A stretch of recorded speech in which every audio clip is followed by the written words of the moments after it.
우리 하나님의 새 생명을 얻은 우리 성도들은 세상의 방법이 아니라 하나님의 방법으로 삽니다. 그렇죠? 아멘. 우리 예수님께서 이 땅에 오신 목적을 성경은 몇 가지로 이렇게 말씀하고 있습니다. 예수님께서 이 땅에 왜 오셨냐? 첫째는 우리 인생으로서는 해결할 수 없는 죄의 문제를 해결하러 오셨다는 것입니다. 그래서 요한 사도는 예수님의 오심을 이렇게 해석합니다. 요한에서 3장 2절 보면 하나님의 아들이 나타나심은 마귀의 일을 멸하려 하시니라. 마귀의 일이 뭐예요? 이게 죄의 근원이 되어집니다. 결국은 모든 일들을 통해서, 모든 미혹들을 통해서 마귀는 우리를 어디로 끌고 갑니까? 죄로 끌고 가는 거예요. 죄로. 그 마귀의 근본적인 일을 멸하기 위해서 우리 예수님께서 이 땅에 오셨다. 그렇게 말씀하고 있습니다. 두 번째는 우리 예수님 전도하러 오셨습니다. 마가복음 1장 38절 보면 제자들에게 그래요. 이르시되 우리가 다른 가까운 마을로 가자.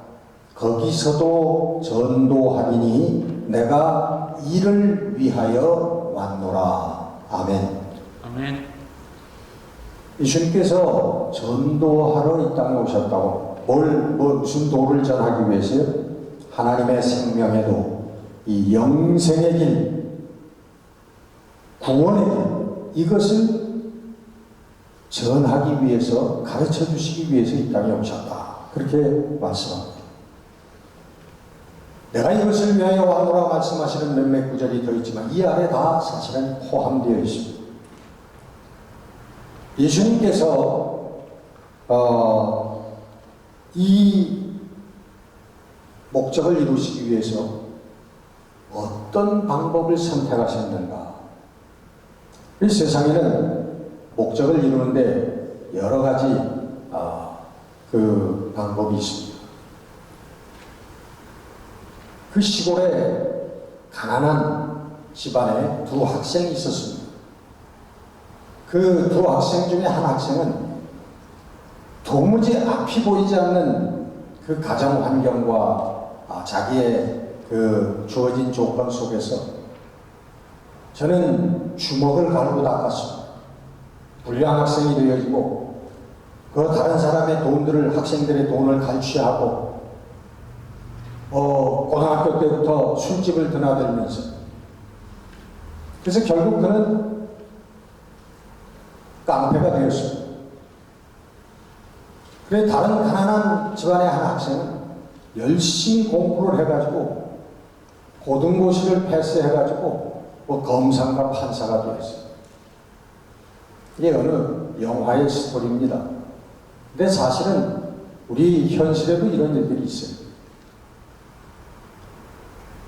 내가 좋은 삶을 살기 위해서 어떤 길을 선택하느냐, 어떤 방법을 선택하느냐, 여러 방법이 있다는 것이죠. 어떤 사람은 나는 의사가 되어서 편안한 삶을, 좋은 삶을 살 거야. 어떤 사람은 나는 권력자가 되어서 판사, 검사가 되고 유명한 정치가가 되어서 좋은 삶을 살겠다고 하는 사람이 있습니다. 여러 가지 방법이 있습니다.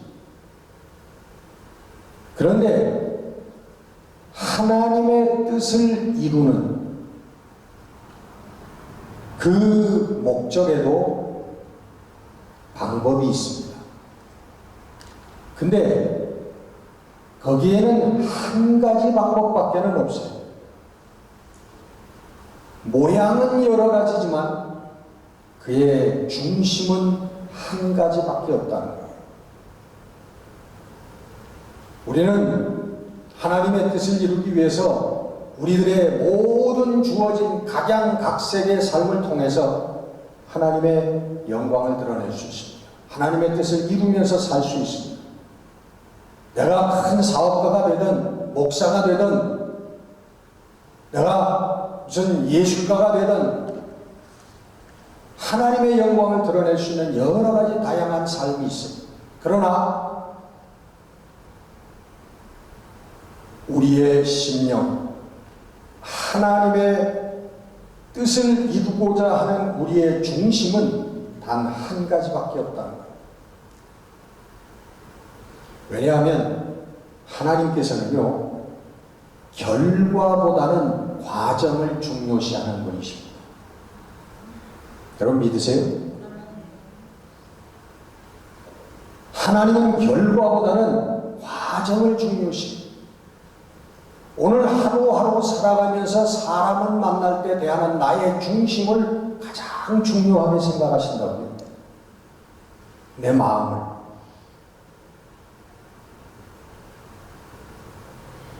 그래서 하나님께서는 내가 오늘 하나님의 영광을 위한 올바른 중심을 가지고 살아서 실패했다고 할지라도, 오늘 그 사건에서 열매를 맺지 못하였다고 할지라도, 오케이, 내가 올바른 마음을 가지고 임했다면 너는 성공했다라고 하나님은 우리에게 말씀해 주시는 것입니다. 그래서 하나님께서 보시는 한 가지는 우리의 중심이에요. 내가 의사가 되었느냐, 내가 판검사가 되었느냐, 내가 대통령이 되었느냐, 하나님 이것을 보시는 것이 아니고 우리 마음의 중심을 하나님 이 하나를 보신다는 것입니다. 아멘. 오늘 본문을 보면 예수님께서는 한 가지의 방법을 선택하셨습니다. 그것은 육의 길이 아니고 영의 길을 선택하셨다는 것입니다. 오늘 본문입니다.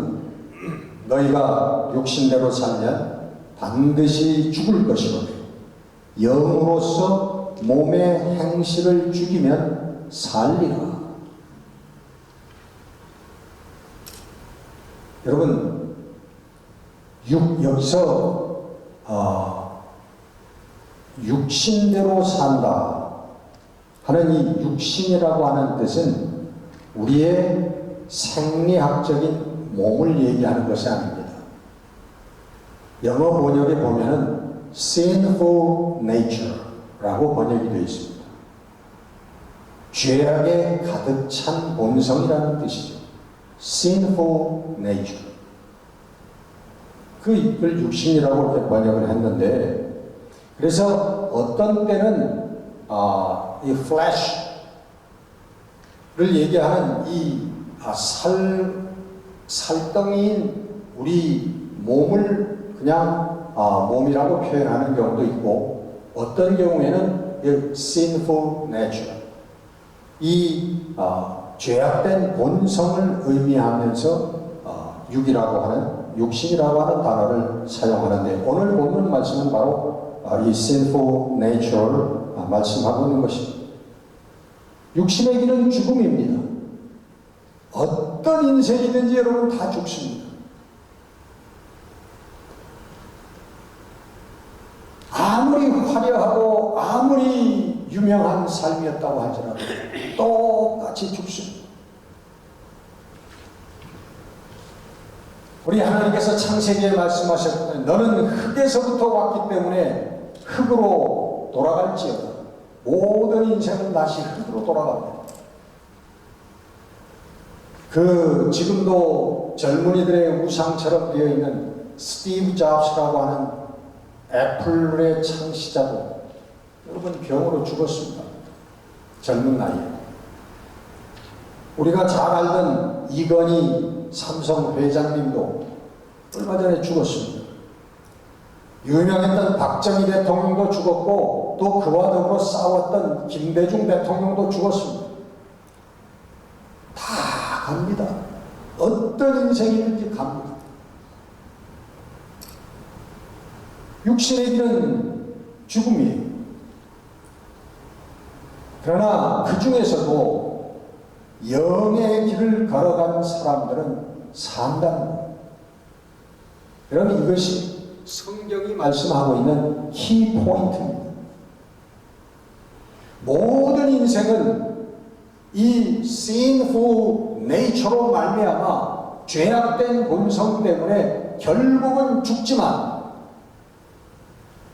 그러나 그 중에서도 영적인 삶을 깨닫고 그 길을 걸어간 사람들은 산다는 거예요. 이것이 여러분 성경의 가르침입니다. 그것을 우리는 구원이라고 얘기하는 것입니다. 하나님의 성령을 쫓으라 말씀하십니다. 하나님의 성령, 하나님의 영을 쫓아 사는 길.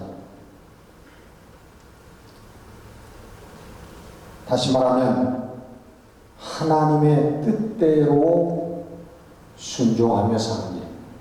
아멘. 하나님의 영은 하나님이십니다.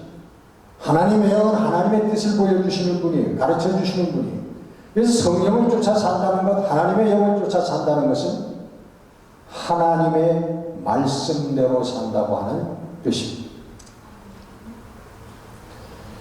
이것이 바로 하나님의 영을 받은 사람들의 선택입니다. 하나님의 영으로 육신의 행실을, 몸의 행실을 죽이면 살리라. 오늘 본문 그렇게 말씀하고 있죠. 몸의 행실 그대로입니다. The deeds of sinful nature. 죄악에 가득 찬 인생들이 빚어내는 모든 결과, 모든 일들, 이 몸의 행실대로 살면 죽는다. 근데 하나님의 영으로 이 몸의 행실을 죽이면 그 사람은 산다는 거예요. 소위 거듭났다고 하는 사람들에게도 이 sinful nature가 있다고 하는 말씀을 여기에 암시하고 있습니다. 성령으로 거듭난 사람들, 우리 born again 그렇게 얘기하죠. 거듭났다고 얘기하죠. justified 됐다고 얘기하죠. 의로워졌다고, 죄사함을 받고. 그런데 그 사람들 속에도 여전히 이 sinful nature, 타락한 본성이 내재되어 있다. 그래서 여러분, 우리가 거듭난 다음에라야 사실은 이 진정한 영적인 싸움이 시작되는 줄 믿으시기를 바랍니다. 아멘. 영적 싸움은 그때부터 시작되는 거예요. 거듭나기 전에는 싸움이 없어요. 그건 어디에 속한 자들입니까? 그건 사단에 속한 자들이에요. 세상에 속한 자들입니다. 싸움이 있을 수가 없죠. 오히려 더 기쁘고 잘 됩니다. 어느 때까지인지 모르지만. 그러나 정말 거듭난 사람은 그때부터, 거듭난 순간부터 진정한 영적인 싸움이 시작되는 것입니다. 우리 속에 하나님의 생명이, 하나님의 영이 주어졌는데 그 옆에 이제까지 나를 지배하고 있던 이 sinful nature, 죄악된 본성이 있기 때문에 이 둘의 싸움이 시작된다는 겁니다. 아까도 말씀드렸지만 하나님의 영으로 우리 몸의 행실을 죽이는 것은 하나님의 말씀에 순종하는 것이다. 아멘. 여러분, 완전한 구원의 상태는 우리가 그 상태에 가본 사람이 아무도 없지만, 완전한 구원의 상태는 쉽게 얘기하면 이런 것입니다. 아무리 내 마음에 들고 아름다운 이성을 볼지라도 티끌만한 우리 육의 욕망도 없는 상태. 어마어마한 부와 화려함과 안락함에 거기에도 티끌만한 욕심도 없는 상태.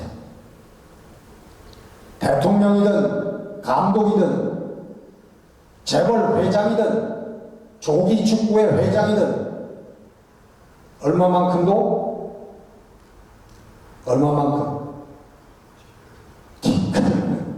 티끌만큼도 욕심이 없는 상태. 이 완전한 구원. 쉽게 얘기하면 이런 상태. 우리 속에 이 sinful nature가 완전히 죽어지고 사라진 상태. 이게 완전 구원의 상태.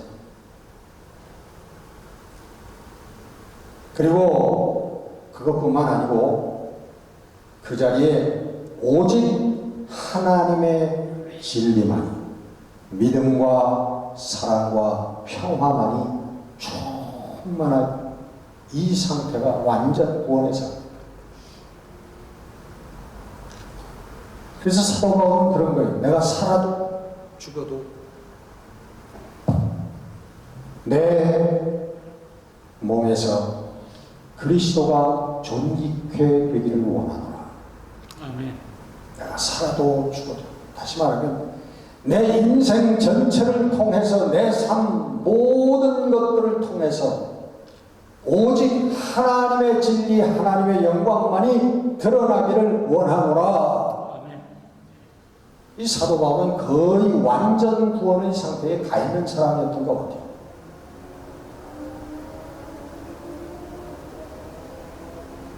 그래서 우리 요한 웨슬레 목사님은 죽기 전에도 바로 이 완전 구원의 상태에 이를 수 있다라고 말씀합니다. 캘빈은 죽는 순간이든지 그 이후에 이루어진다고 얘기합니다.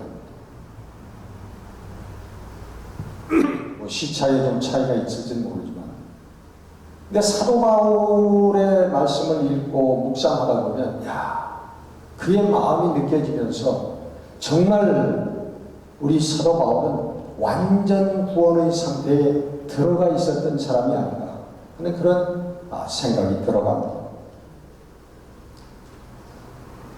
우리 할 수 있어요? 여러분이 홍 목사 할 수 있습니까? 할 수 없어요. 여러분도 할 수 없어요. 그러나 우리가 성령의 도우심을 간구하고 부르짖고 기도하면서 이 길을 걸어가면 쓰러집니다. 그러면 또 일어나는 거예요. 실패하면 또 시도하는 거예요. 그러다 보면 포기하지 아니하면 어느 때인가는 정금보다 귀한 믿음의 자리에 서 있게 될 줄로 믿습니다. 아멘. 이게 여러분 신앙생활이에요.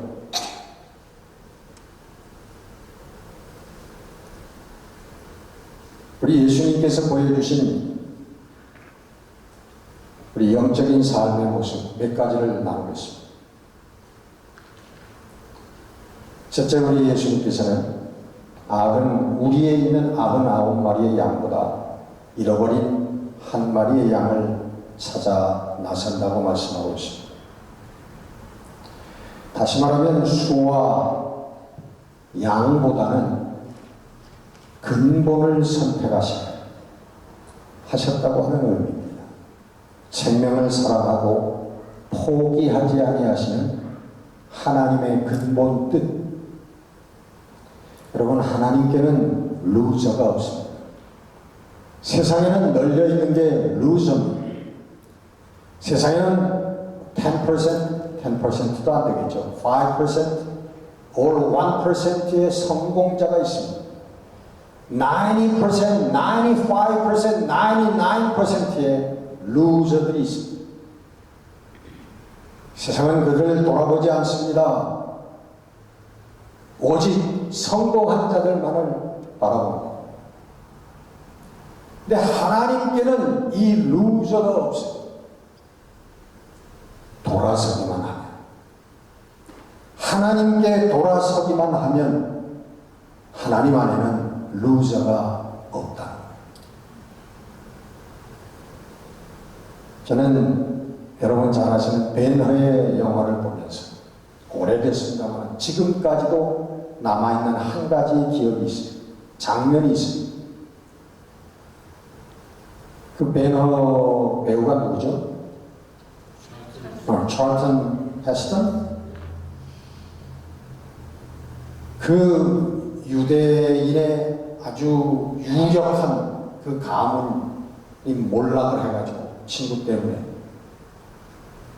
노예선으로 끌려가는 거죠. 쇠사슬에 묶여서. 특별히 이놈은 요주인물이니까 감시를 잘해라 명령을 받고 그는 노예선으로, 그 노예선이라고 하는 것은 로마의 전쟁 쉽을 얘기합니다. 그 배에 타면 쇠사슬에 묶여서 하다가 만약에 그 배가 파손되면 그 배와 함께 다 죽는 거예요. 그 쇠사슬을 끊고 나올 길이 없으니까 노를 젓다가 그냥 죽는 거예요, 바다에서. 그게 노예선으로 끌려간다고 하는 건 그 사람의 인생의 마지막을 의미합니다. 그 노예선을 향해서 끌려갑니다. 끌려가는 도중에 너무너무 목이 마르니까 그 잠깐 쉬는 동안에 물에 가서 물을 퍼마시려고 합니다. 근데 로마 병정이 와가지고 그 바가지 돌을 때리고 쳐냅니다. 이놈에게는 특별히 물을 주지 말라고 하는 명령이 있습니다. 그때 갈증이 나서 죽을 것 같은 이 벤허가 완전한 인생의 절망에 서서 으아 하고 외마디 비명을 지릅니다.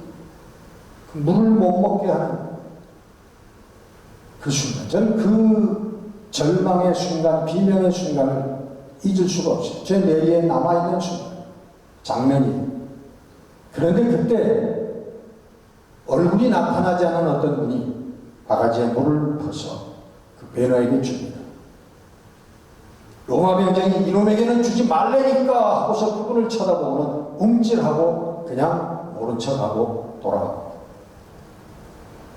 예수님이었다는 암시겠죠.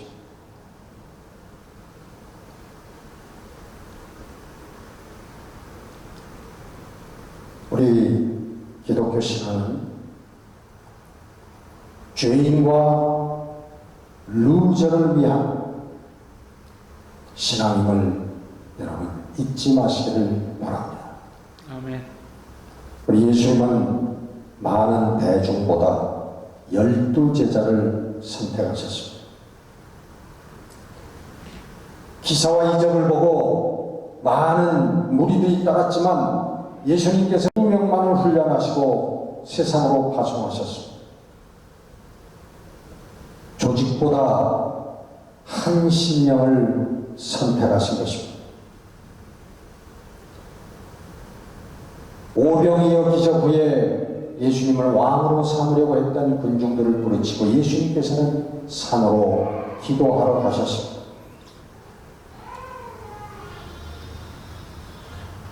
유명하고 유력한 사람들을 제자로 삼지 아니하시고 순수한 무명의 사람들을 제자로 부르셨습니다.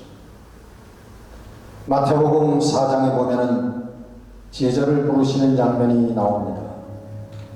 베드로와 요한이 그물을 깁다가 예수님의 말씀을 듣고 그물을 버려두고 예수님을 쫓으니라. 또 22절 말씀에는 야고보와 요한이 예수님을 만나고 아비와 배를 버려두고 예수님을 쫓으니라 하는 기사가 나옵니다. 예수님께서는 마음이 순수한 사람들을 선택하셨습니다. 지식이 있고 그의 배경을 보고 선택하신 것이 아니라 마음이 순결하고 순수한 사람들을 예수님께서는 당신의 제자로 부르셨다는 거예요. 오늘도 표리 부동한 사람들은 예수님께서 좋아하지 아니하십니다. 무식하든 단순하든 가진 것이 없던 우리 예수님께서는 순수하고 순결한 마음을 원하십니다. 우리 예수님께서는 착한 사마리아인을 선택하셨습니다. 누가복음 10장에는 여리고로 내려가다가 강도 만난 사람의 기사를 예수님 비유를 말씀하고 있습니다. 제사장도 그를 보고 그냥 지나치고 말았습니다. 레위인도 그를 보고 지나치고 말았습니다. 다 종교인들이라는 것이죠. 목사이기도 하고 장로이기도 하고 평생 믿은 신자들이라는 얘기죠. 근데 이방인 사마리아인은 상처를 씻어주고 그를 나귀에 태워서 여관까지 가서 내가 가서 다시 돌아올 때 비용이 더 들었으면 내가 그것까지 다 갚아주겠다. 이 사람을 돌봐줘라 하고서는 갚았다. 예수님 묻습니다. 그 강도 만난 자의 이웃이 누구냐? 유대인들이 대답합니다. 사마리아인입니다. 그래, 너희도 가서 이와 같이 하라. 예수님은 여러분들의 신앙의 경력 따위는 거들떠보지도 않습니다. 우리 집안이 3대째, 4대째 예수 믿는 집안입니다. 예수님 말씀, so what? 너는 무엇을 했느냐? 너는 내 삶을, 내 시간을 가지고 무엇을 했느냐고 물으십니다. 그러시면서 너도 가서 이와 같이 하라. 마태복음 25장에 작은 자에게 한 것이 내게 한 것이라고 하신 예수님의 말씀과 상통하는 말씀. 목사로, 선교사로, 전도자로 헌신하는 것도 중요하지만 나에게 주어진 작은 일상 속에서 작은 베푼 사랑, 우리 하나님의 나라가 이루어지는 방법이라고 하는 것을 예수님 보여주시는 것입니다. 예수님께서는 내 마음이 이렇게 변했습니다라고 고백하는 삭개오를 선택하셨습니다. 누가복음 19장에 있는 말씀입니다. 로마의 세리장 삭개오, 유대인이었지만은 자기들을 지배하고 있던 로마 정부의 자기 동족에게서 세금을 간취해서 커미션을 먹고 세금을 로마 정부에 갖다 바쳤던 매국노 세리장 삭개오. 여러분, 로마 정부 밑에서 세리장을 할 정도면 제가 얼마나 처세에 밝은 사람이고 그리고 현실주의자였는가라고 하는 것을 우리는 짐작할 수 있습니다. 그러나 제가 예수님을 만나고 세상이 줄 수 있는 재물과 이권과 명예를 포기하고 우리 예수님의 가르침을 선택할 때 저에게 하나님의 나라가 이루어졌다고 하는 것을 예수님 선포하셨습니다. 누가복음 19장 9절, 오늘 구원이 이 집에 이르렀으니 이 사람도 아브라함의 자손이로다. 여러분, 이것이 영의 길을 가신 예수님의 영적 방법입니다. 아니, 성경 전체가 우리에게 가르쳐주는 우리 신앙의 길이고 우리 하나님의 나라를 이루는 성도들이 걸어가야 할 인생의 모습인 것입니다. 오늘 현대 교회들과 성도들이 세상의 방법을, 세상의 길을, 육신의 길을 선택하고 추구하고 있습니다. 그러나 우리 성도들은 변함없이 우리 예수님의 영적인 길을 따라가야 할 것이고 힘들고 어려워도 이 길을 걸어갈 때 하나님께서 너희들은 하나님의 아들이라 하나님의 딸이라 불러주시는 그 음성을 듣게 될 줄로 믿습니다. 아멘. 기도하겠습니다. 하나님, 저희들이 예수님을 따라가는 예수님의 제자들로 부름을 받은 사람들입니다. 근데 예수님의 길과는 전혀 다른 길을 걸어가며 예수님과는 다른 마음을 품고 예수님과는 다른 생각을 가지고 또 다른 것을 사랑하며 살아왔던 죄인들입니다. 그럼 오늘 다시 한번 주의 말씀을 통하여 돌아서라고 하는 음성을 듣고 새로워지라고 예수의 길을 걸어가라고 말씀하시는 음성을 듣습니다. 성령님 도와주시옵소서.